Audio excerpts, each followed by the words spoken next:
Thanks for listening to Fluff and Crunch, where we talk about the connection and sometimes disconnect between system, setting, and story in tabletop RPGs.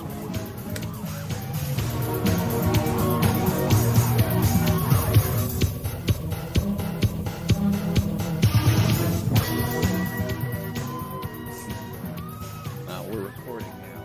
There we go. Oh, you know what's strange is I start recording and it gives me this countdown at 55 minutes, but then it kicks us off at 40 minutes. Whatever. Okay, obviously. I looked a little bit at the Discord thing, recording there, and I'm going to keep looking elsewhere and seeing what other options we have rather. But that said, good morning, good evening. How are you today? Yeah, I'm all right. How are you? I'm pretty well. I went running before breakfast so that it wasn't scorchingly hot, and then I can hide inside for the rest of the day. Ooh, it's coming to get you. Oh, you gotta have the creepy kid with the hair over her face. So I know you probably haven't done any gaming in the last 3 days. I Nope. haven't. I certainly haven't. And we haven't had time. In our next episode, we're going to do a review of the Star Trek Adventure second edition that Modifius was kind enough to provide us PDF copies of, but we haven't had time enough to review that in full. So that's not today. But what we are going to talk about is my game. Yes. We've been going back and forth on system and all this stuff, and we'll come back to yours at some point, and then we'll come back to the topic of it. Maybe not it, but the topic. I think No. there's more to this than you think. No, I genuinely by the time that I will be able to play it, I won't have the time to write it. Gotcha. I had the time to write it, which is now. I've got one more week of sort of having lots of time to write stuff, and no, I've decided that for various reasons, which I don't want to go into. Yeah, we won't. It's not good air time. I should just leave it, bin it completely, and at least I know if I start again, I've got a better idea how to start and what to do at the start. Yeah, however, we'll come back to that. But let's go back to mine. And if you're catching us midstream here, if you're we're down the road a bit on this, what we've been working on for about the last month and some longer than that actually in terms of ideas is our own games. And I've made a significant amount of progress system-wise connected to the story.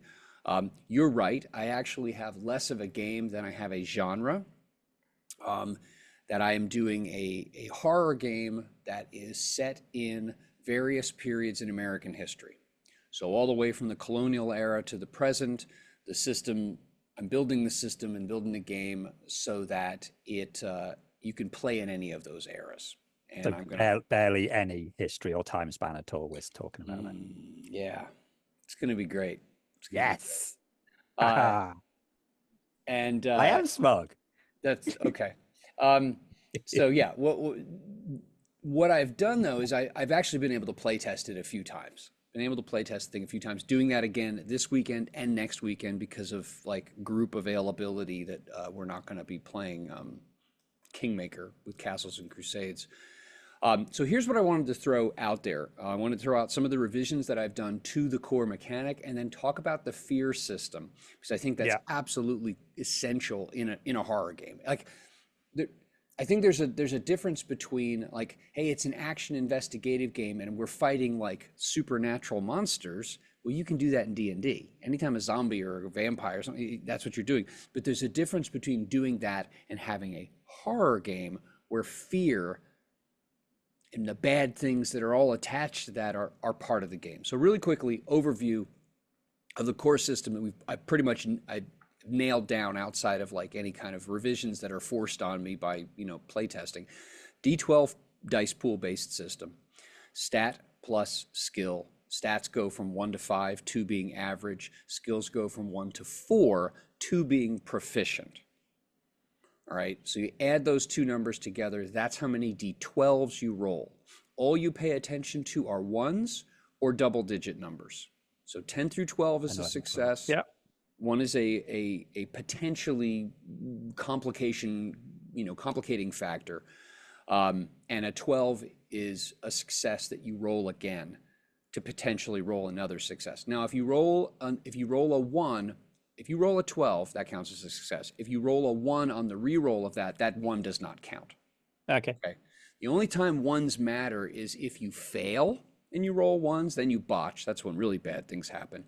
Or you succeed and you roll more 1s than successes. Because a default minimal success is 1 success. Yeah. So kind of like year 0 dice pool system with the D6s, as long as you roll 1 success, you are successful, albeit minimally. So it Yeah, is but possible. you're already being more generous on, like, 'cause Mutant Year Zero, you were often rolling sort of 4 dice needing 6s, so Yeah, you're yeah, and the rolling numbers are so roughly the against you. same, but yours are slightly better because you're a 5.5 and a 6, so, and Yeah, 12 being able to explode, so yeah. that's So already giving you a little bit, but not an insane amount no, of no, no, no. And success, but I worked out the slightly better than numbers. Year Zero. I worked out the probability, and I'm happy with it. So Yeah, a that sounds character good. with an average stat who is proficient in their skill will be successful about 2/3 of the time. And rolling is only supposed to take place when the situation matters or when it's stressful. So there's the core system. I do Yeah. have a meta currency. If you roll additional successes, you can spend those to increase the damage or information learned, things like that. Now, on the investigative side, we tried this out and it worked. That is entirely skills based in that your attributes in this way don't play a role. Your skill rating gives you per adventure, per story, not per scene. Ooh. Yeah. And there's a reason for that.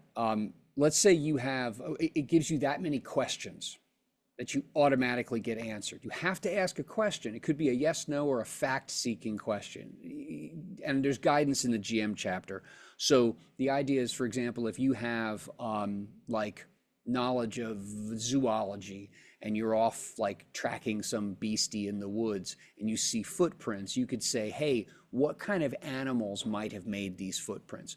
Are these footprints from a quadruped or a bipedal animal? Okay, that's a yes, no, or a like a fact-seeking question. Let's say you had a 3 in zoology, you would have 3 such questions that you could ask of the GM. No roll necessary. Once you expend those 3 points, you've got to go to rolling. You could roll and ask the questions later. It's just the point is the investigatory system provides you with a budget of foundation laying fact questions so that you don't ever find yourself in a situation where you're rolling for information that you need to move the plot forward and you fail. The reason why I decided per story instead of per scene is because you can always roll for investigations, but I want players to not treat their characters like one-trick ponies, because any skill can be used for an investigation. You could have firearms and you could have like, reason plus firearms and be trying to figure out like what caliber, what size weapon, where was this fired from, So any skill, it's not just the traditional investigation type skills. Any skill, if the player can make a good enough Shaggy Dog story to the GM as to why knowledge of whatever would be relevant to enable you to gather information, learn things, yeah, you can use that. So there's a core system. Obviously, there's more detail to it, but I'm not gonna go over that here. I want to focus on the fear system. Before I get to that, do you have any questions, comments, or anything about that? Because it's worked. We run it. Yeah, just one. You said like, oh, you got a stat of, no, sorry, you get a skill of 3, you get 3 questions. Is that 3 questions per skill, or is it like you take your best investigative skill? No.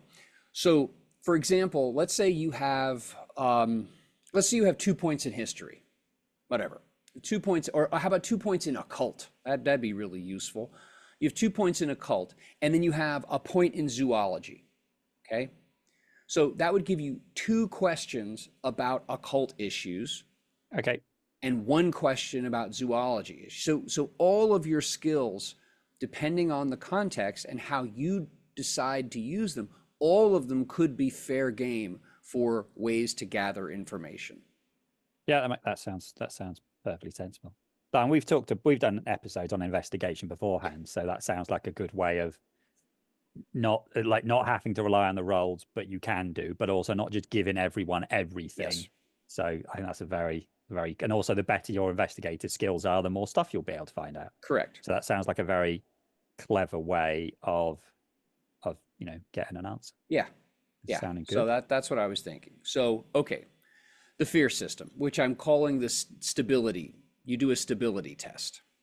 And on the character sheet, there is a 7-point track, and there's room to put a like a glass bead or something like that. That's what I'm envisioning because it's fluid. So Yeah. you start off a game in the middle. You are stable. You're neither afraid, you're neither fired up or anything like that. What happens is when you are exposed to something that could cause fear, like an emotionally challenging situation, like a zombie devouring your neighbor's brain, like that thing right behind you. Okay, and I'll get to a little bit on the monster side of things, like what does that mean? How does that add up? But when you're exposed to something that could cause fear, you roll a stability test. And what you're going to roll is your current toughness. And toughness is basically like your hit points. It is a combination of your willpower and your stamina. Because think about this for a minute. Your toughness, your ability to withstand damage, setbacks, things like that, is both physical and emotional. Okay. So, current toughness is really important. So you roll a test, current toughness, and you're there at stable. If you fail the test, you move one space to, there are 3 spaces on either side. So it's a 7-point track, and dead center is just stable. Fear is on the left, and courage is on the right. So if you fail, you scoot one space to the left. The GM can spend meta currency to push you farther, okay? But that's costly. Each step in the track to the left, you go nervous, scared, terrified. And each of those 3 steps has a cumulative mechanical effect. If you succeed, let's say you're stable and you see that thing right behind you, okay? You succeed on that test. If you have some meta currency, if you have some surplus success to spend, you can spend a point to move one to the right. And that's where you become focused. And there is a mechanical benefit associated with being focused. And my thought is sometimes when you are faced with bad things, they overwhelm you or you bite your thumb at them. You Yeah. know, like Dr. Peter Venkman coming out of the ballroom and saying, "We came, we saw, we kicked its Ass. ass." There you go. You get fired up by it. So if you succeed on a stability test, you can move from stable one to the right to focused. The next time, whether you're stuck on one side or the other, the next time you are faced with something, the GM forces a stability test on you, you have an opportunity to either stay put, move to the left if you fail, or if you succeed and spend points, you can move farther to the right. So it's a continuum. And as you move around, you either gain or shed penalties or benefits. And again, they're cumulative. Now, when you move to the outer edges, when you move to either terrified or you have you have a panic response or you have the hero's response. That's where you get really fired up. When you move to that outside, that's when more, call them extreme or noticeable things happen.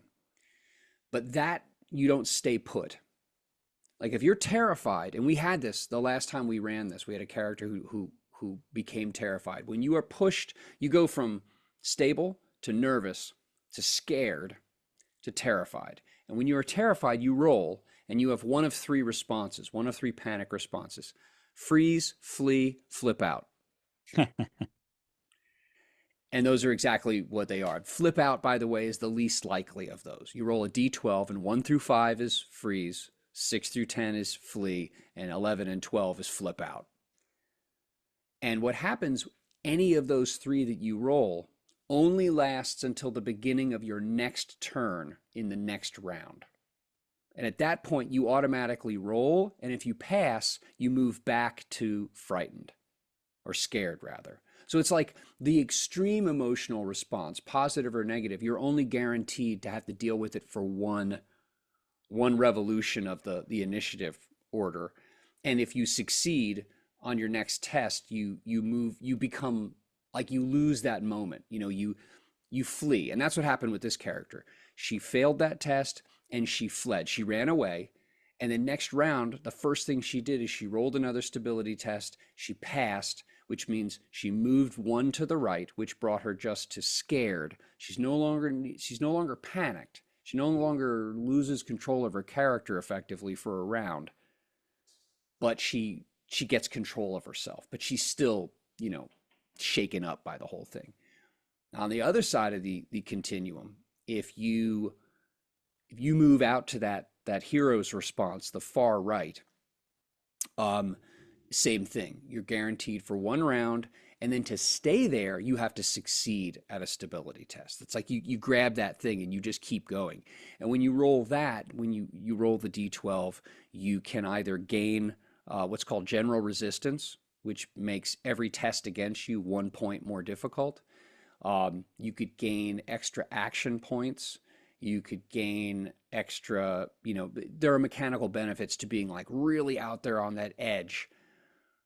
And what I imagined was that great scene, funny scene in Star Wars Episode 4, A New Hope, when the stormtroopers show up on the Death Star and Han Solo's there and he's yelling and he just chases the whole crowd down the hall. And then he comes around the corner and he's like, whoa, okay, there are too many of them. He turns and he runs back. It's not, think about this. He doesn't get scared at that moment, but that moment of just like overwhelming courage and the power that flows from it, it runs out. Mm-hmm. It lasts for that moment and then it runs out. And then he like, okay, I got to get out of here. He's not scared. He just doesn't have that like overflowing courage and the power that comes with it. And that's what I wanted to capture. And so the GM can spend meta currency to push people more into fear. Like if you want to have that moment when that creepy looking ghost shows up, and narratively it would be like, this would be really cool if one of the characters got really scared. I'm going to spend points. I'm going to give up points. One of the things I've realized with horror is that there has to be a degree of loss of control. Yeah. And so the GM has to do that. Like there are times the GM is going to have to do things to push the story, and you can't just say, well, I rolled these points and I win. And it's not horror. Anyway, so stability, 7 points, fluid. There's a visual. You're moving this glass bead or whatever back and forth on your character sheet, and then there are commensurate penalties and bonuses that go with it. And it is possible, actually, if a player rolls like really, really well or really, really poorly, you could move several spaces at once. Like you could go from like focused, which is 1 over from stable, onto the courageous side. You could potentially go from focused to scared, which would be 3 steps to the left if you rolled really poorly and the thing against which you're rolling was like really powerful. Like if that thing just appears out of nowhere and all of a sudden does that very almost trite, like fuzzy, like jerky movement, and all of a sudden is in your face, that could potentially be like an overwhelming fear moment. And that would cause you to move a bunch of spaces at once. Likewise, if you rolled really well and spent a bunch of meta currency, you could potentially go from like really scared to really fired up. And I think narratively, we have lots of examples in the horror genre of that. Like, the dude's girlfriend is like getting attacked by the vampire, and suddenly he finds his courage and fights back. So I'm thus far I've been happy with how it's worked out. So what are your thoughts? What are your questions? I mean, I really like it. Obviously, the most recent horror thing technically the most recent thing horror thing I've played is D&D, which is incredibly binary because you either pass Not a very fear check horrible. and you're fine, or you fail a fear check and you're frightened, which gives you disadvantage, and that's it. So Yeah, forgetting about that. Would be the Alien games where, as much as it's fun and as a GM I really enjoy it, yeah, yeah. um, you're the always the same thing happened. The players build up their sort of stress or whatever it was called up into a certain point where now they basically max out, and then their characters either freeze and it was always going to happen. Yeah. And like you've pointed out, that even when you run it, because I've done it, I've done like the big adventure thing, even when you do it with Marines, those Marines still all like it's going to happen. Doesn't matter how well eventually you are going to fail a roll, Yep. and eventually you are going to just fire your gun at the rest of your team, which is going to make them stressed and blah blah blah. And it just so, and there was none of that coming back. Whereas on yours, it sounds like you can. I have two suggestions. Go for it. One suggestion is I like the idea of like that you've got these three different things that can happen, and it's not like the panic, the freeze panic, or a flee freeze or flip out. Flip out. Perfect, and all F as And well. by the way, if you flip out, you essentially hand your character over to, Yeah. and there's a process of negotiation. Like, well, what does my character do? I like that. What I think would be cool is if each character had a different ratio of those. So some characters might be Oh, more likely to flip out and less likely to flee, like the jock, or the oh, proper jock, like the proper meathead. He probably is less likely to, so maybe his goes like 4-4-4, whereas like the properly cowardly one, maybe they go like 6-5-1. So interesting.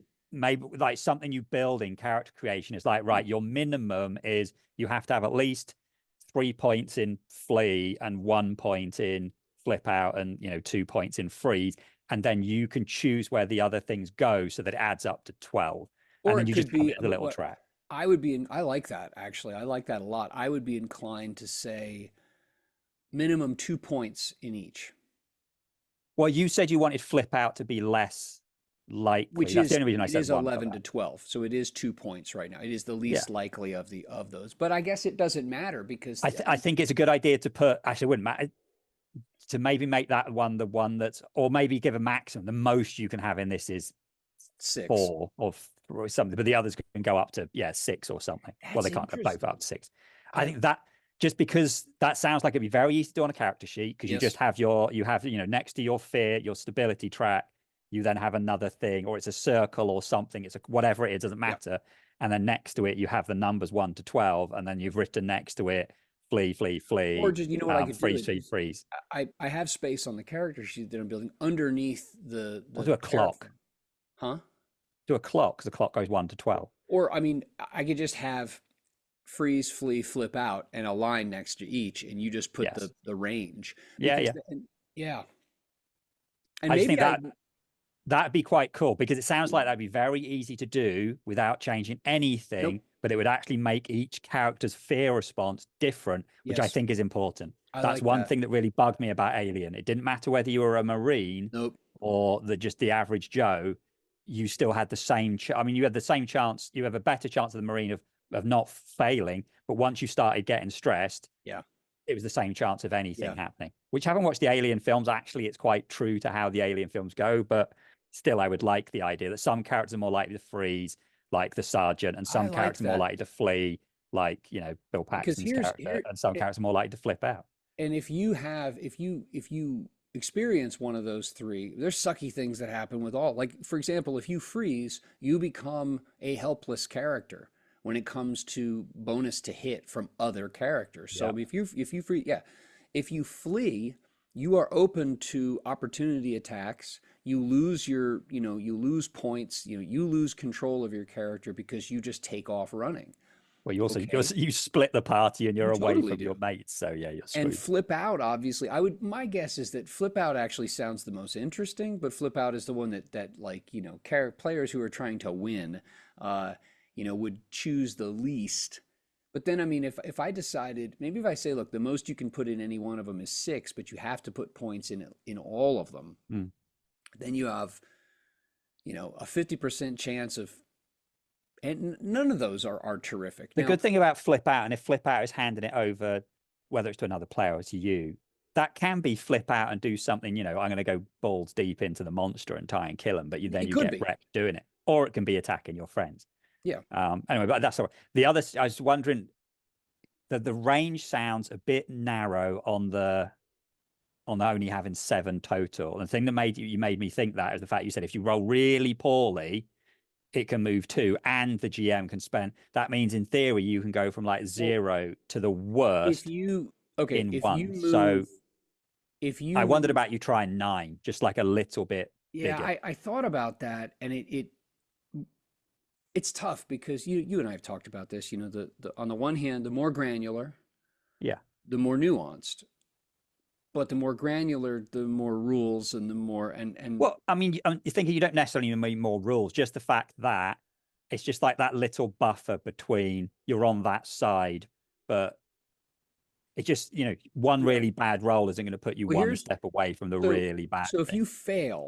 if you fail, you move 1 to the left wherever Yeah. you are. So if you don't succeed, you move 1 to the right now, or left rather. Now, if you get a setback, which is you succeed, but you have roll more ones than successes, you've stayed put. You're just giving potentially that actually does not move. A setback does not move you to the left. It keeps you where you are. Now, you can't spend points to move to the right because you haven't succeeded, Yeah. even if there's points in the party pool. If you botch, okay, if you botch, that is, you don't succeed and you roll ones, you're going to move 1 to the left, and the ones that you roll are going to create meta currency for the GM to spend on you at that point. So it's not like a double double where, Okay. oh, I botched and that moved me. If you fail, you move 1 left. Moving farther left requires the GM to spend the meta currency, and I'm at this point capping the meta currency. The GM has a pool, and the players as a group have a pool, and I'm capping it at 5, which is not that much. No. It's 5, and what happens with that is you can spend as many points as you want, and that the pool never bleeds off, it never deflates, but they disappear pretty quickly. So if the GM, let's say the GM has a party of 3 players, and one of them fails, and the GM has, let's say 3 points in their pool. Well, they're only going to be able to move, let's say 2 characters fail and 1 succeeds. So 2 characters automatically move 1 to the left. But to move them farther left, it increases in cost. So an extra move left is 1 point. 2 extra moves is 2 points. So if I wanted to move someone, if someone was stable and I wanted to move them all the way to terrified, like I really wanted to like just stomp on them right then and there, that player would have to fail the roll to move 1 to the left. I would have to spend 1 point and then 2 other points to move them the other 2 all the way to terrified. I've just blown 3 points on one player. I mean, I So, wouldn't even so say that you're allowed to as a GM move more than 1, because then it feels like the players failed the roll and then you're moving them the rest of the way. but I I'm don't, also but you. But my thought at this point, at least, is that I'm then burning up a a very limited resource. Now, if the player botches, if the player botches those ones, any ones that you roll when you botch, you failed, but those ones give me extra dice. So that's where, like, if you really screw up, all right, like if you really screw up your roll, then that's going to be one of those rare moments. You have rolled no successes and you've rolled ones. Rolling no successes and multiple ones is not likely. Like you're probably, I mean, yes, it can happen, but if you're rolling 5 dice and you roll no successes, the chances of you rolling 2 or 3 ones is pretty low. It's very low, actually. So it will be only in those extreme situations where the GM has enough extra dice to push more than one character a few steps at once. Like you're not going to blow up the whole party unless everybody screws up royally, and then that could make for an interesting, oh yeah. crap moment. But I've I got say to the while you're play testing, I would try sticking an extra thing in there. I'd also remove your cap off your bad guy meta currency for the reason that we have repeatedly said in 2D20, which is when you've got, as the adventure goes on and you don't actually spend it and you let it build it, Mm, it's literally like it's a physical that's a representation good of the point. bad stuff that's going to happen. Whereas if you keep spending it down because you have to, like the bad stuff's happening all the way through. So Yeah, we've that's always a said good that one point. good thing in 2D20 is that, because you've always said you put it out in front of the players so they can Yeah, see it. They can see the dread building. Um, so yeah, yeah, I that's a wouldn't good point. necessarily cap it. And that's something you've said. So Okay, well then if I I can see said it, why you would want to cap it because it is, but you're capping it from sort of like a gamer's point of view, but actually from a horror thing point of view, I don't think you want to. okay, that's a good point. So What you do okay, instead so is you cap your spends. You don't do certain things. So you can save it all till the end, but then you can't just blow it all in like completely screwing the players. yeah, But yeah, I think it's a good idea to be able to have because it's an option. You could spend it early and confuse the players if you yeah. want to. The other thing that's hard about it too is that you have no guarantee that you're going to, like, you could just roll poorly, or your players throughout a session you could potentially not generate that many. Yeah. You just don't roll, so you're kind of stuck, and then you're yeah, okay. So if I remove the cap for the GM's meta currency pool, I leave it on the players because obviously the more players, the Oh more yeah, it's gonna. definitely leave And it on the I players. would rather it. I would rather the players be using it. Um, but I'm going to do that with the stability. I'm going to go ahead for the panic response and for the hero's response. I'm going to let the players adjust so that when they roll, there still will be a random element in there, but they can choose where their character is more likely, how their character is more likely to respond. I like that because then it differentiates them, and it's a minor thing. It doesn't require me to create or do it, and it's something you decide on your character. There it is. Yeah. It's on my Yeah. character sheet. I just Yeah. roll. I like that. I like that. But yeah, this is sounding really good. And actually there's a massive gap in the market because the only horror game that anyone ever talks about is Call of Cthulhu. And Call of Cthulhu is a very specific, Very. it's the mythos. But there isn't something for sort of, classic or modern or other, although, there's various zombie games, but there really isn't other horror. I mean, there are, you talk about chill, but ones that are out there and people know about. Right. And like there's Monster of the Week, which is like a powered by the apocalypse Yeah, oid It's, sort it's of you know, thing. it's Buffy, isn't it? I mean, that's what it is, or Supernatural. It's Well, I mean, that's what, remember that my goal is essentially that or a movie. Like if you wanted to play Nightmare on Elm Street, one of the movies, that's what this would be for. I think I'm that is not, one thing that you need to consider that just like they did in Alien, that you do need to potentially tweak the rules between if it's a one shot and if it is a campaign. well, here's what I'm Because building it to do. I'm building it for what I'm calling single story runs, yeah, which could take you one session or maybe two or three sessions, yeah, but a single episode, single movie.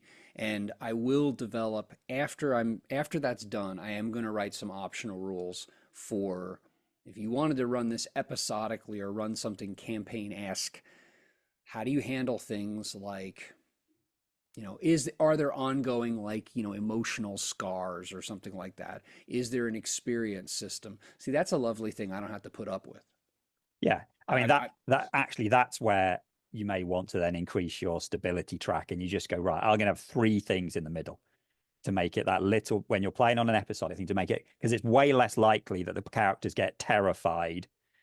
So you just stick in an extra step there, right? Yeah, There's an extra blank step or there's an extra, you stick a second yeah, nervous in. There's a second nervous in, just something really easy like that. So then there's no extra rules. It's purely just changing the track when you're playing in the, and all it needs then is one extra line of rules to say that, and then you have a second character sheet for campaign play yeah. to make That's a it good point. less likely you're going to end up and terrified. Yeah. So that's a nice, easy fix. One of the things I Um, was also thinking about with campaign play as an optional rule is that characters that had been exposed to nasty things when it came to stability, I've got to figure out, like, to what extent would that serve as a protection, and also potentially how might that serve as like a trigger to them like losing. So I was thinking about how I would factor that in, but I have been disciplined about pushing aside optional rule creation until I've I got the think, thing yeah, nailed I think down. that's the kind of thing. Right, I'm going to use that for campaign play. I'm going to have a list of like bad guys that I overcame, and so if I see them, I get a bonus dice and kind of Yeah, monster types that I'm now really scared of. So I actually have a penalty when I'm doing them. That could you literally just be a list, yeah, literally just a list of like things I'm not scared of now and things I'm really scared of now, and you just write them in the list. And if one of those comes up again, you either get a bonus or it's an extra difficulty or it's a harder difficulty. You know what I mean. yeah. That That'd makes be very sense. straightforward to do. And again, so I'm back to the idea of campaigns would have a different character sheet, which you don't have to worry about for now because it's an optional rule. But it's something to think about. But yeah, I think that's the easy way to fix Yeah. that. Just different character sheet. Okay. All right. Cool. Well, we're going to test it this weekend. We're going to do a one shot this weekend that's going to be a little more on the campy side. That is, the characters are going to be teenagers who go to a party at the abandoned amusement park deep in the woods outside of town. What could go wrong? There's that. And then next week, that's this weekend. And then next weekend, I'm going to do a one where they are another one shot where they are part of a secret society during the American Revolution, and they have to stop the British from using nasty occult things against the Patriots, which is actually an adventure that I ran years ago using Cortex, as a matter of fact, using the supernatural rules, and it was cool. It worked out. It worked out. The I was about to say, can you send me or share me the stuff if you've been using Google? But yeah, I wouldn't be running that one. Actually, it was really cool. I printed this huge map of 1775 Boston that was drawn by a British engineering officer. It showed the whole peninsula and everything. It was really cool, and it was right before the Battle of Bunker Hill, Breed's Hill, and yeah, they were the I'm not going to tip my hand because if it Uh, works out again, this will be one of the adventures that I will write that'll go in the book. Because what I want yeah, I want people to be able to play it as one shots where the characters are in the know, so they can yeah, operate from a standpoint of knowledge. One shots where people are yeah, that's not, cool. and they have to confront it and deal with it. Yeah, if you can share me the stuff, because Mika said the other day that she wants to do some role playing games, and actually I can test the horror thing out with her and Oh yeah, Annie perfectly fine. you know what I'll do? I'll export the PDF of the design file, the publisher file that I'm working on, and you can just use that. You're doing your basic rough version in Publisher. No, I'm doing it I'm writing it and then I'm formatting it in Jesus, Affinity Publisher so so that it far looks ahead. right. Because I figure I might But as yeah, well. if you could send me that and any adventure stuff you've written or anything, yeah, that'd be good. Cool. All right, I'll do that. So, all right, thank you for the feedback and thank you for the ideas. Those are terrific.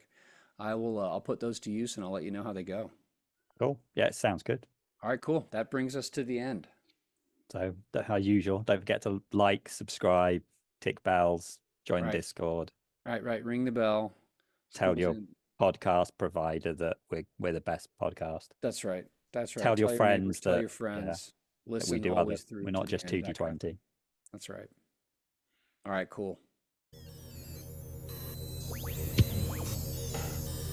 Thank you, as always, for listening to Fluff and Crunch. You can join our Discord, you can subscribe to the podcast, you can subscribe to the YouTube channel, all through the links in the show notes. Thanks again. Have a great day. We look forward to talking with you.